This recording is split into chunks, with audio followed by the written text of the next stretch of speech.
Hey all, Sai here! Well, I am using this book from Judy Gale Roberts and I am making this pattern inside of these dolphins. It was a little bit difficult printing off of these pages, but I printed it and I had to tape it all together and all that stuff, and I used rapid resizer to make it super big. So here it is, super big, and this is directly off of the book. You can see where the book was, and it just needs to be folded together. So I did that, and then I printed that pattern off with the red lines. So here are the boards I'm going to use, since it's just two colors.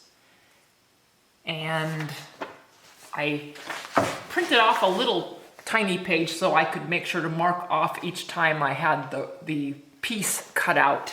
So I cut out multiple pieces of the same one. Yeah! So now I learned a new technique, and that is using something called a creative station. And it makes these into a sticker. So I'm gonna try that. I'm gonna position all this on the paper. You put them front side down on the paper. Okay. And I'm going to be putting a little tiny spritz of spray glue. I've learned since this to lightly spray the entire surface of the pieces. A little spritz of it. Ours? Okay. All right, let's try that. And I remember now that the patterns have to go down to the ground. Then you put it in your machine and you crank away. Crank away, just like that. So cool. Then cut it off. And then you peel off this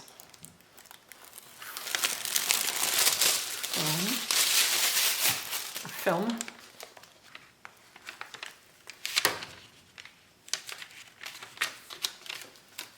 One piece stuck to one of the sheets and the other stuck to the other sheet. Okay, some of the stickers are on here, one is there. So let's go over to this. And I'll grab that one. Okay.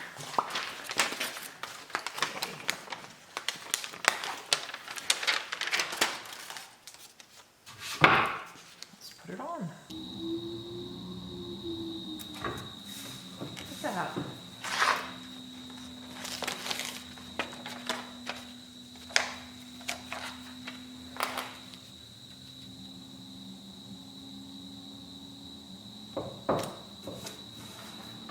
Yay, it's working. It's working. It works. All right. Now I have two more pieces that are big. Kind of wrinkly. I'm thinking these two big pieces just can go through by themselves. Let's try it. I'm just gonna put this big, huge piece in there. Work. Looky there.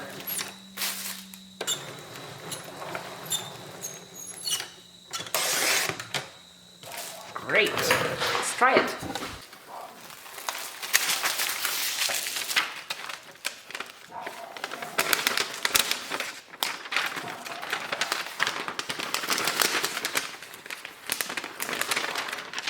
All right, there's my big piece. It's now a sticker. It took me like 5 minutes to position this, but I edited that out. Look at that. Works. Ooh. So I need a lot more practice with that sticker machine, but it works. Awesome. Okay, I cut those boards down to more manageable sizes. And I'm excited to get cutting away. I started with the longest piece first, and it was a challenge because it is a little bit longer than the throat of my saw. I had to stand up to handle the piece better, and so it was hard to keep the saw going with my foot. So I had to unplug the foot switch so that I could just have the saw run without my foot controlling it. Then I checked for square and sanded off the fuzzies. So I kept doing that until all the pieces were cut out.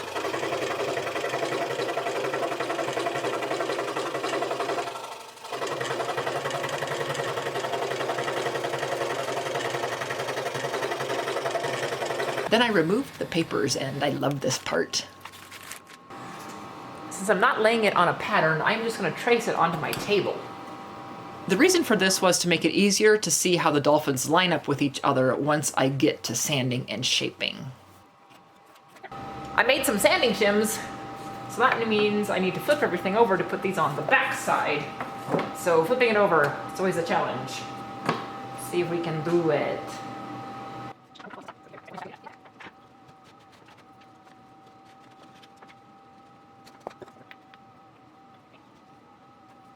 Then I placed double stick carpet tape to the backs to get them ready to stick to the sanding shims.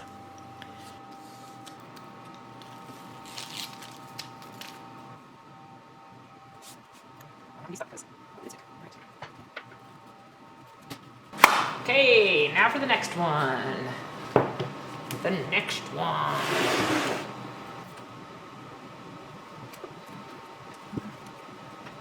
And then started shaping those sections on the sanding shims.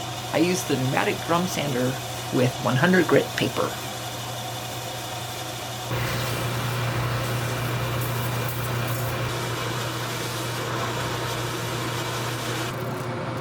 I thought this actually sounded like a dolphin.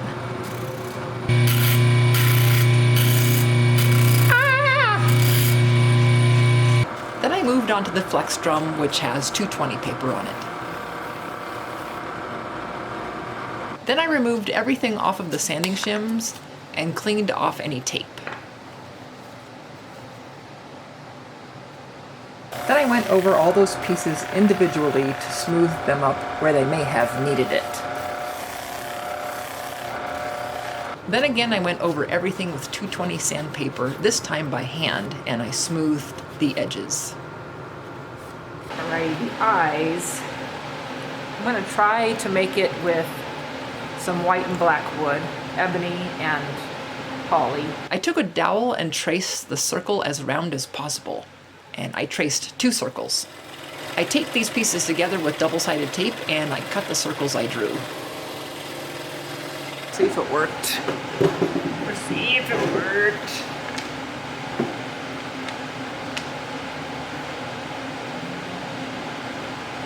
Hey, it may have. Look at that. Cute. I sanded them a bit and then glued and clamped them.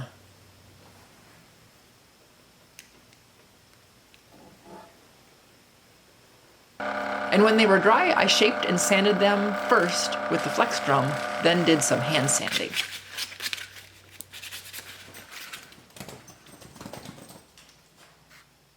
Drilling a hole in. Yikesies!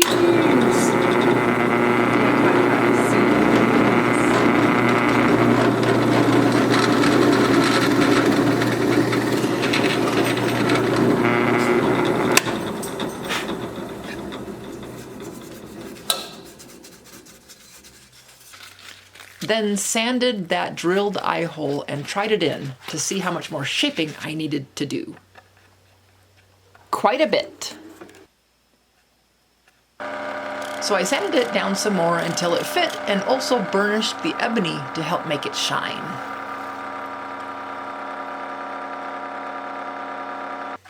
Then I sprayed some paper with a light coat of adhesive and put the dolphins on the paper.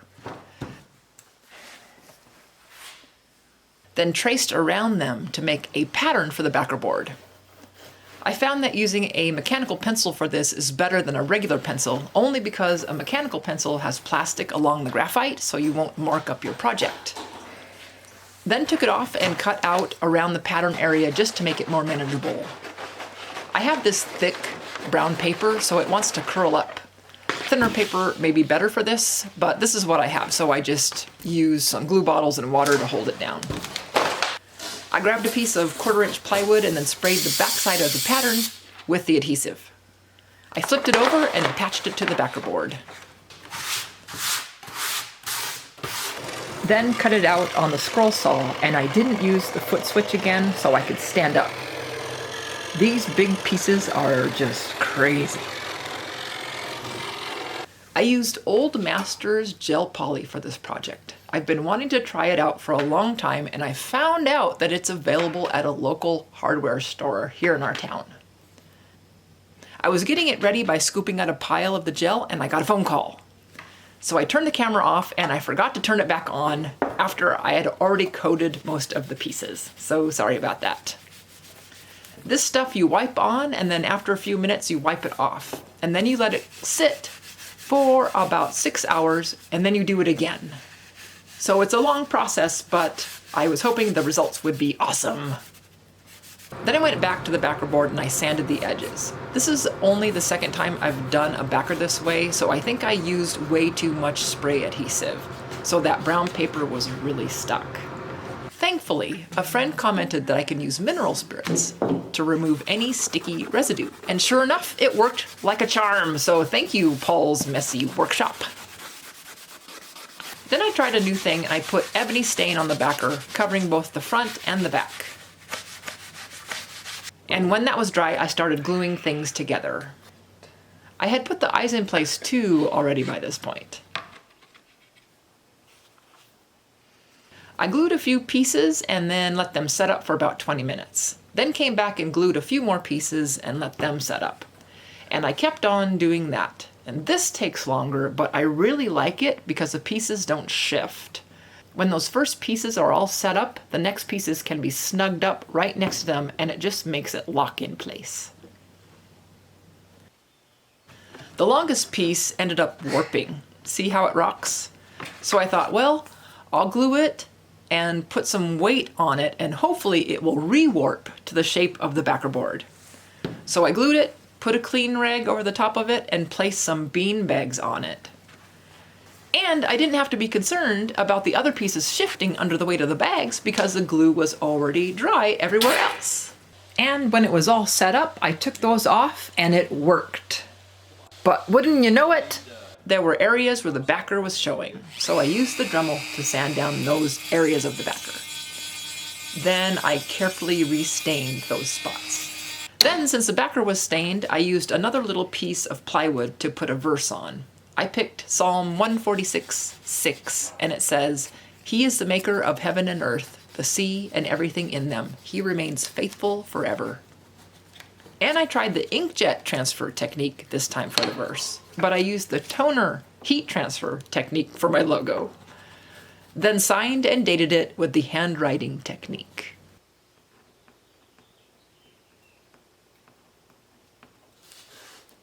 I sprayed a coat of poly over that just for kicks. Then I added a hanger to the back, which was a wire with 2 screws, and I glued on the verse.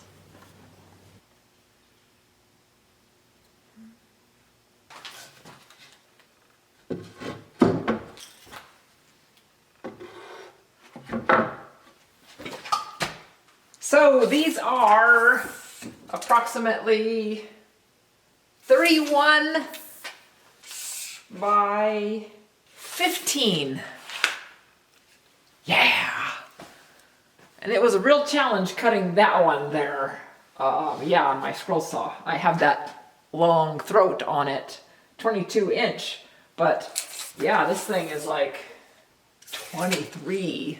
So it was a challenge. So this is a Judy Gale Roberts pattern, and when she did the eyes, she wood burned them, and then she made it so that they're looking at you by sanding off a little part of the wood burned part. So I did the same sort of thing, but I just did it with ebony and holly together. And yeah, I kind of like that. I mean, I do like it. And yeah, so I think it looks good. The Old Masters finish that I used. Wow, I really like it. And I really like my Rubio monocoat too. It's just different. And so Rubio monocoat will be used for some things, and I'm going to use the Old Master for other things. This has 4 coats on it, and the Rubio monocoat, 1 coat, you can put 2 on, but they say, oh, you can do it with one coat. This one, I just like how it feels so smooth. So silky. Yeah, very silky. And then the eyes, you know, to make those glossy, I used with my paintbrush a little bit of Krylon Crystal Clear. So thanks for joining me, everybody, and I'll see you next time. Bye!